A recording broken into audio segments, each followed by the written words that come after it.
तो आप एग्जाम्स में ज़्यादा मार्क्स लेना चाहते हैं, राइट? या आप एजुकेशन में सक्सेसफुल होना चाहते हैं, ऐसा ही है? तो ये वीडियो आपके लिए है, बिकॉज इस वीडियो में मैं जो आपको टेक्निक बताऊंगा, इससे आप अपने एजुकेशन में, एग्ज़ाम्स में डिज़ायर्ड रिजल्ट्स इजीली गेन कर सकते हैं।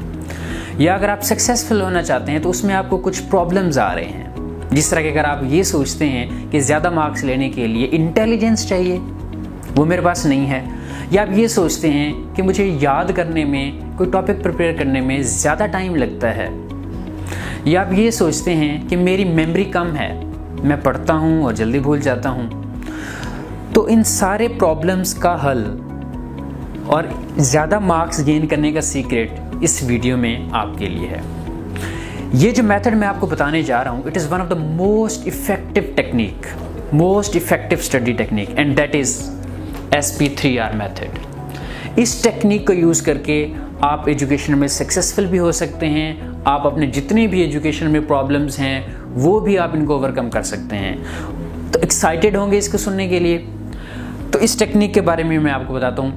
SP3R मेथड ये सिंपली 5 स्टेप्स टेक्निक है जिसको आप आगे यूज़ करने जा रहे हैं। अब इनमें से हर एक वर्ड को मैं एक्सप्लेन करता हूँ। S से मुराद है, S रिप्रेजेंट करता है सर्वे को।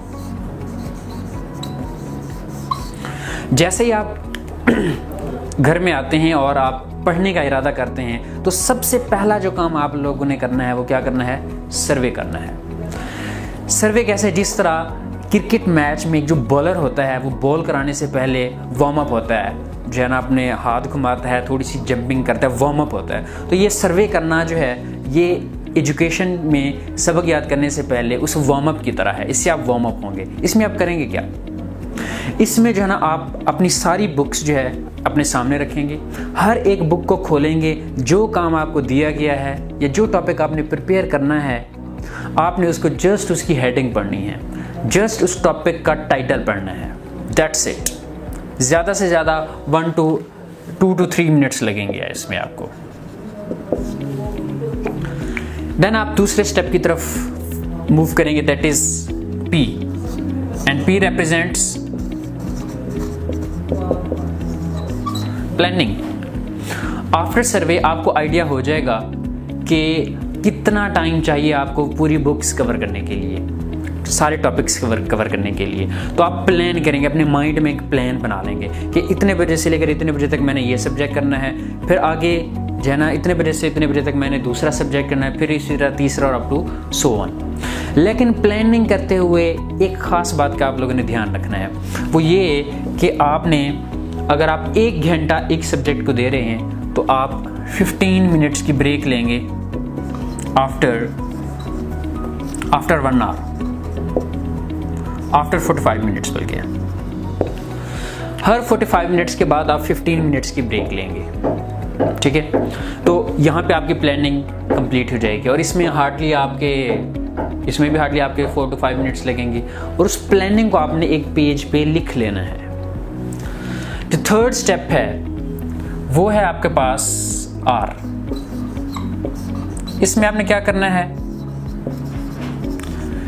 रीड करना है। जिस टॉपिक को भी आप प्रिपेयर करने जा रहे हैं आपने उसको पढ़ना है। सिंपली जो है ना आपने उसकी रीडिंग स्टार्ट कर देनी है। एक बार पढ़ेंगे शायद आपको ज़्यादा समझ ना आए तो आपने दूसरी बार पढ़ना है, तीसरी बार पढ़ना है, तो आपको टॉपिक जो है उसकी अंडरस्टैंडिंग डेवलप होना शुरू हो जाएगी। आप 2 बार पढ़ें, फिर आप उसको जो है 2 बार पढ़ने के बाद आप नेक्स्ट स्टेप पे आ जाएं, and that next step is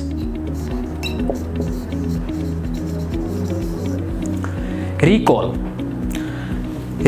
जब आप एक बार उसको पढ़ लेंगे फिर आपने रिकॉल करना है। रिकॉल कैसे करना है? रिकॉल जो है वो आपने उसको ऊंची आवाज़ से पढ़ना है, क्योंकि जब आप उसको और मूव करना है, जब आप ऊंची आवाज़ से इसको पढ़ेंगे तो क्या होगा कि आप बोल भी रहे हैं and at the same time आप सुन भी रहे हैं, तो उससे मेमोरी जो है वो एक्टिवेट हो जाती है, आपका जो ब्रेन है वो एक्टिवेट हो जाता है और आपका जो काम है वो जल्दी से प्रिपेयर हो जाता है। तो रिकॉल करें, या आप इस रिकॉल के साथ आप पढ़ने के बाद आप इसका राइट अप भी कर सकते हैं, जो कि ये भी एक इफ़ेक्टिव होता है बहुत ज़्यादा कि आप एक टॉपिक को रीड करते हैं, 2-3 बार आप उसको रिकॉल करते हैं, देन आप उसको एक बार लिख के देख लें। तो ये जो है ना इसका 4th स्टेप है।